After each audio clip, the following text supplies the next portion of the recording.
मेरी हिंदी थोड़ी कच्ची है, झेलना पड़ेगा। लेकिन इस वीडियो में हम देखेंगे गॉस लॉ ऑफ इलेक्ट्रिसिटी का इक्वेशन।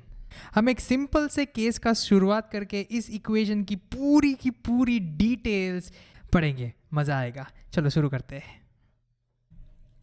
तो मानो हमारे पास एक स्फेरिकल सरफेस है, एक गोल सरफेस है, जिसके सेंटर में हमने एक पॉजिटिव चार्ज रखा है। तो उसकी वजह से हमारे पास एक अच्छा सा आउटवर्ड इलेक्ट्रिक फील्ड आ जाएगा। और अब हमारा पहला सवाल ये है कि वो गोल सरफेस से कितना इलेक्ट्रिक फ्लक्स बाहर जा रहा है। फ्लक्स को कैसे कैलकुलेट करें? इसे हमने एक्चुअली पिछले वीडियोस में देखा है, लेकिन एक झट सा एक रिकैप मारते हैं। तो हम लोग फ्लक्स को कैसे डिफाइन करते हैं? तो फ्लक्स को डिफाइन करते हैं phi equals integral of electric field और डॉट डी ए। इसका मैग्नीट्यूड ले लिया तो E D A cos theta बन जाता है। और इसका मतलब क्या हुआ? इसका मतलब ये है कि मानो हमारे पास कुछ अच्छा सा electric field, nice and uniform electric field है, और उसके अंदर हमने एक छोटा सा टुकड़ा ले लिया डी ए, जिसका सरफेस एरिया है। तो फ्लक्स को हम electric field multiplied by D A करते हैं। फ्लक्स मतलब फ्लो, और जो कितना फ्लो होता है हम ये प्रोडक्ट निकालते हैं। फिर ये कॉस थीटा किधर से आया? तो देखो कि अगर आपने इलेक्ट्रिक फील्ड के हिसाब से देख लिया तो जो एरिया इलेक्ट्रिक फील्ड को दिख रहा है ये पूरा नहीं है। इलेक्ट्रिक फील्ड को सिर्फ इतना एरिया दिखता है ना, क्योंकि ये एंगल हुआ है। तो हमें इस एरिया से मल्टीप्लाई करनी चाहिए, क्योंकि सिर्फ इस एरिया से इलेक्ट्रिक फील्ड फ्लो हो रहा है। तो ये एरिया कितना हुआ? वेल, इसको अगर हमने ये एंगल को थीटा ले लिया तो देखो ये एक अच्छा सा राइट एंगल ट्रायंगल बन गया, ये हमारा हाइपोटेन्यूज हो गया है। तो हमें एडजेसेंट साइड चाहिए, तो वो एडजेसेंट साइड हो जाएगा डी ए कॉस थीटा। इसी वजह से हम लोग इलेक्ट्रिक फील्ड को डी ए कॉस थीटा से मल्टीप्लाई करते हैं, वो उसका परपेंडिकुलर कंपोनेंट ऑफ एरिया हो गया। और हम ये डॉट प्रोडक्ट कैसे लिखते हैं? तो इधर ये भी देखा हमने कि हम एरिया को हम वेक्टर की फॉर्म में देखते हैं। तो हम इसे डायरेक्शन परपेंडिकुलर डायरेक्शन में डालते हैं। और अगर अब ये एंगल थीटा हो गया तो देखो ये एंगल भी थीटा हो जाता है। पॉज करके आप देख सकते हो। तो वेक्टोरियली देखा जाए तो हम बोल सकते हैं कि ये थीटा जो है वो एंगल है इलेक्ट्रिक फील्ड और डीए के अंदर में। तो इस हिसाब से हम बोल सकते हैं कि ये इलेक्ट्रिक फील्ड और डीए का डॉट प्रोडक्ट हो चुका है। पर एक्चुअली में हम लोग बेसिकली क्या कर रहे हैं, इलेक्ट्रिक फील्ड को परपेंडिकुलर एरिया से मल्टीप्लाई कर रहे हैं।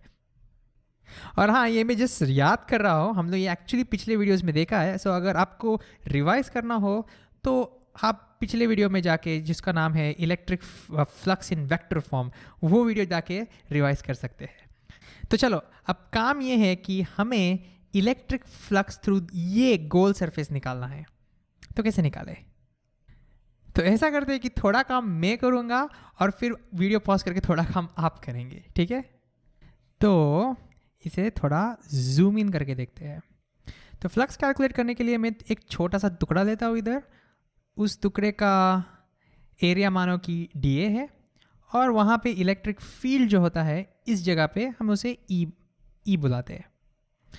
तो मेरा पहला सवाल ये है कि इस जगह पे थीटा का वैल्यू क्या हो गया?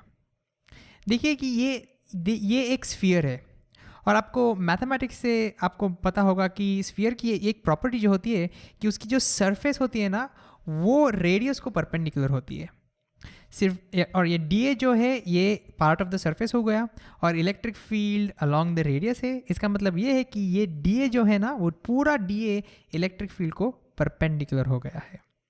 तो थीटा का वैल्यू क्या हो गया? थीटा का वैल्यू 90 नहीं होगा, क्योंकि थीटा जो है ना वो इलेक्ट्रिक फील्ड और डीए वेक्टर के अंदर का एंगल है। तो देखो डीए का वेक्टर इस दिशा में हो गया। आप अंदर भी डाल सकते हो, लेकिन हमारा रूल जो हम लोग फॉलो करते हैं वो है आउटवर्ड। सो हम डीए वेक्टर को कभी भी आउटवर्ड दिशा में डालते हैं। तो अब ये दो वेक्टर का एंगल क्या हो गया? तो सेम डायरेक्शन में है, तो थीटा हो गया 0, ठीक है? तो 0 हो जाता है यहाँ पे थीटा। और ये सिर्फ यहाँ नहीं, ये थीटा सब जगह 0 हो जाएगा। मतलब अगर आपने यहाँ या फिर यहाँ पे भी अगर आपने एरिया वेक्टर देख लिया, तो आप देखेंगे कि यहाँ पर भी एरिया वेक्टर और इलेक्ट्रिक फील्ड सब जगह सेम डायरेक्शन में हो गई। देयरफॉर थीटा हो गया 0। तो ये अच्छी बात है। क्यों? क्योंकि cos 0 होता है 1, तो सिंप्लीफिकेशन हो गया ना। तो सब जगह थीटा 0। ठीक है, और क्या सिंप्लीफाई कर सकते हैं? आप इलेक्ट्रिक फील्ड की वैल्यू देख लिए। इलेक्ट्रिक फील्ड की जो वैल्यू होती है वो सब जगह सेम हो जाएगी। क्यों? क्योंकि स्फीयर में सब पॉइंट सेम डिस्टेंस इक्विडिस्टेंट है चार्ज से, क्योंकि हमारा चार्ज सेंटर पे है। सो डिस्टेंस सब जगह r है, तो इलेक्ट्रिक फील्ड तो सेम हो जाएगी ना। मतलब और एक सिंप्लीफिकेशन हो जाता है इधर, इलेक्ट्रिक फील्ड भी कांस्टेंट हो गई। तो क्या होता है, देखिए इंटीग्रल से हम बाहर निकाल सकते हैं, कौन से भी कांस्टेंट चीज़ होती है तो समेशन या फिर इंटीग्रल से बाहर निकाल सकते हैं ना। तो चलो वो सिंप्लीफिकेशन करते हैं, तो हमारा फ्लक्स का वैल्यू क्या हुआ, इलेक्ट्रिक फील्ड को बाहर निकालते हैं, इंटीग्रल ऑफ अंदर dA बचता है और cos 0 तो 1 हो गया। ठीक है, आगे का काम आपको करना पड़ेगा। देखिए आपको इलेक्ट्रिक फील्ड की एक्सप्रेशन तो पता ही होगी, electric field due to a point charge at a distance r, वो आप डाल सकते हैं, और इंटीग्रल ऑफ dA भी आप सोच सकते हैं। तो सिंप्लीफाई करके देखो कि क्या आंसर आता है, पॉज करके ट्राई कर लो। ठीक है, अगर आपने ट्राई कर लिया तो देखते हैं।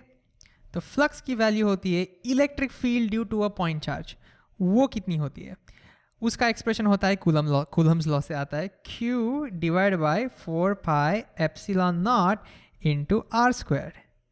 ये हमारी इलेक्ट्रिक फील्ड हो गई। और इंटीग्रल ऑफ dA कितनी होती है, इसका मतलब क्या है इंटीग्रल ऑफ dA, इसका मतलब ये है ये छोटे टुकड़े जो है ना, वो सब छोटे टुकड़े को ऐड करनी चाहिए पूरे स्पीयर में। मतलब हम पूरे स्पीयर का एरिया ले रहे हैं, समझ रहे हो ना। तो इंटीग्रल ऑफ dA हो गया A which is the area of the sphere, और एरिया ऑफ द स्फीयर कितना होता है, ये आपको तो पता ही होगा, ये होता है 4 पाई r²। ओके, तो चलो अब सिंप्लीफाई करते, r² कैंसिल हो गया, 4 पाई कैंसिल हो गया, तो हमारा फ्लक्स जो आता है वो है Q divided by epsilon not. इसको बॉक्स में डालते हैं, तो इसका मतलब ये हो गया कि हमारे पास अगर ये पॉजिटिव चार्ज होता तो हमारा फ्लक्स पॉजिटिव है, आउटवर्ड फ्लक्स को पॉजिटिव बोलते हैं, और अगर हमारा चार्ज नेगेटिव होता तो इनवर्ड फ्लक्स आता, उसको हम नेगेटिव फ्लक्स बोलते हैं। तो ठीक है, अब आप बोलेंगे या फिर आप बोलना चाहेंगे कि हाँ फ्लक्स की वैल्यू आ गई है, तो बड़ी बड़ी चीज़ क्या है, हमने एक प्रॉब्लम सॉल्व किया, हम बहुत सारे प्रॉब्लम सॉल्व करते हैं, तो इसमें बड़ी चीज़ क्या है। तो दोस्तों यहाँ पे क्लाइमैक्स एक्चुअली शुरू होता है। तो अब हम लोग 3-4 सवाल लेके इस कॉन्सेप्ट के अंदर घुसते हैं, ठीक है। तो पहले जूम आउट करके हमारा पहला सवाल ये है कि अगर हमने ये स्फीयर का साइज दुगना कर दिया, 2r कर दिया उसका रेडियस, तो अभी इसका फ्लक्स क्या होगा, ज़्यादा होगा, कम होगा, सेम रहेगा। पॉज करके ट्राई कीजिए आंसर करने के लिए। ट्राई कर लिया तो देखिए हमारे फ्लक्स के एक्सप्रेशन में r नहीं है, तो इसका मतलब ये हुआ कि r के ऊपर डिपेंड ही नहीं कर रहा है, तो मतलब हमारा फ्लक्स का वैल्यू सेम रहेगा। लेकिन ऐसा क्यों हो रहा है, क्योंकि देखिए मतलब फ्लक्स एरिया के ऊपर डिपेंड हो रहा है ना, और एरिया तो बहुत ज़्यादा हो चुका है, तो क्यों फ्लक्स चेंज नहीं हो रहा है। इस डेरिवेशन में एक्चुअली सीक्रेट है। देखिए ये r² कैंसिल हो रहा है, इसका मतलब ये है कि जब भी हमारा स्फीयर का साइज दुगना होता है, उसका एरिया जो है 4 पाई r² जो एरिया है वो r² मतलब 4 टाइम्स ज़्यादा हो जाता है। लेकिन इलेक्ट्रिक फील्ड को देखो क्या होता है, इलेक्ट्रिक फील्ड भी 1 और r² पर डिपेंड करती है, लेकिन 1 और r² पर डिपेंड कर रही है। इसका मतलब ये हो गया क्योंकि हम लोग अभी बहुत दूर चले गए, इलेक्ट्रिक फील्ड 1/4 टाइम्स मतलब घट जाती है, 4 गुना 1/4 हो जाता है।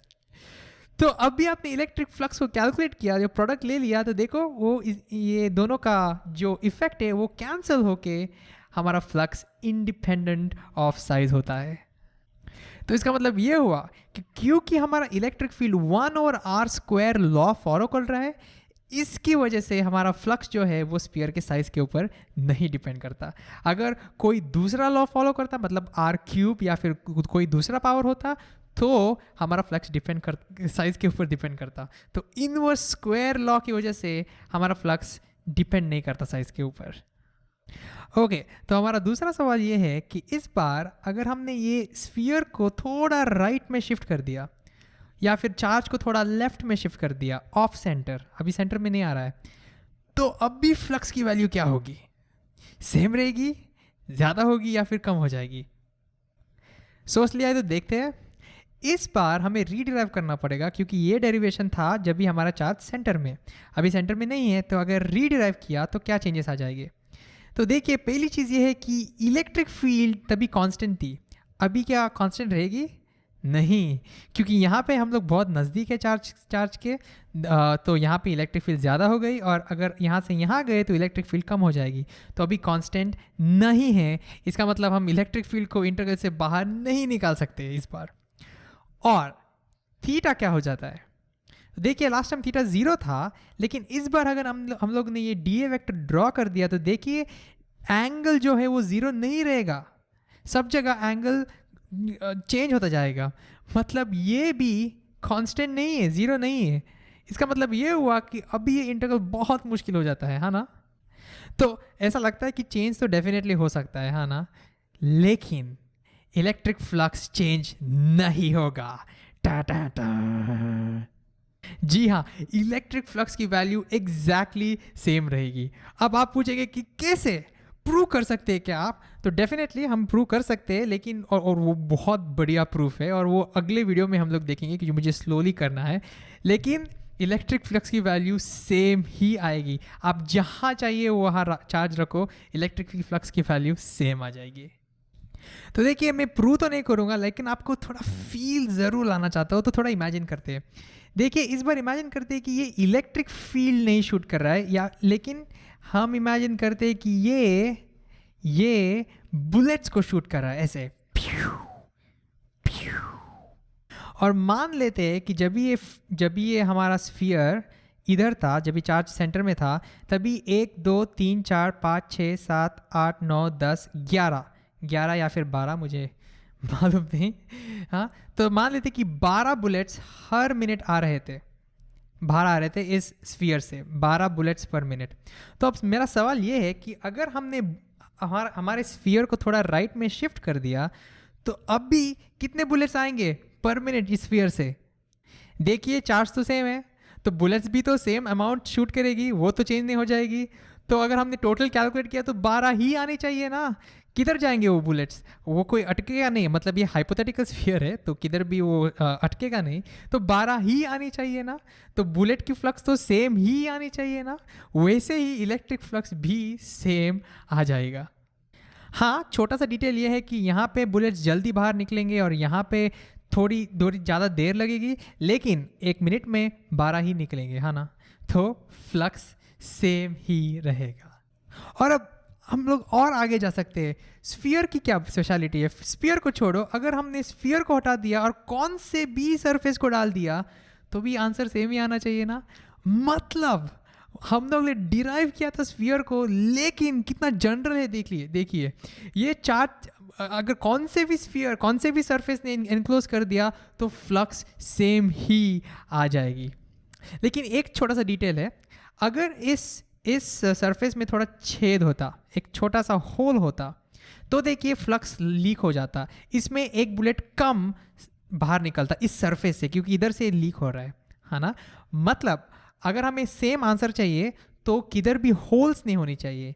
इन अदर वर्ड्स ये जो सरफेस आप चूज कर रहे हैं ना वो क्लोज्ड होनी चाहिए। तो मैं इधर लिखता हूँ, अगर आपने फ्लक्स थ्रू क्लोज्ड सरफेस ले लिया तो कैसा भी हो, अंदर किधर भी चार्ज हो, आपका आंसर Q/ε0 ही आनी चाहिए। ठीक है, आखिरी 2 चीज़ें। अगर हमारे पास एक नहीं बट बहुत सारे चार्जेस अंदर है तो क्या होगा? अगर हमने ऑलरेडी देख लिया है कि अगर हमने और एक चार्ज ले लिया तो उसका कंट्रीब्यूशन भी सेम रहेगा, क्योंकि ये पोजीशन पर डिपेंड नहीं होता। तो टोटल फ्लक्स आ जाएगा Q1 + Q2 डिवाइड बाय ε0। तीसरा चार्ज आएगा तो Q1 + Q2 + Q3 divide by ε0। तो देखिए ये बहुत जनरल होता जा रहा है। तो आखिरी सवाल ये है कि अगर हमारे पास एक चार्ज बाहर होता तो क्या हो जाएगा ऐसा। अगर हमने बाहर रख लिया तो उसका फ्लक्स का कंट्रीब्यूशन क्या हो जाएगा?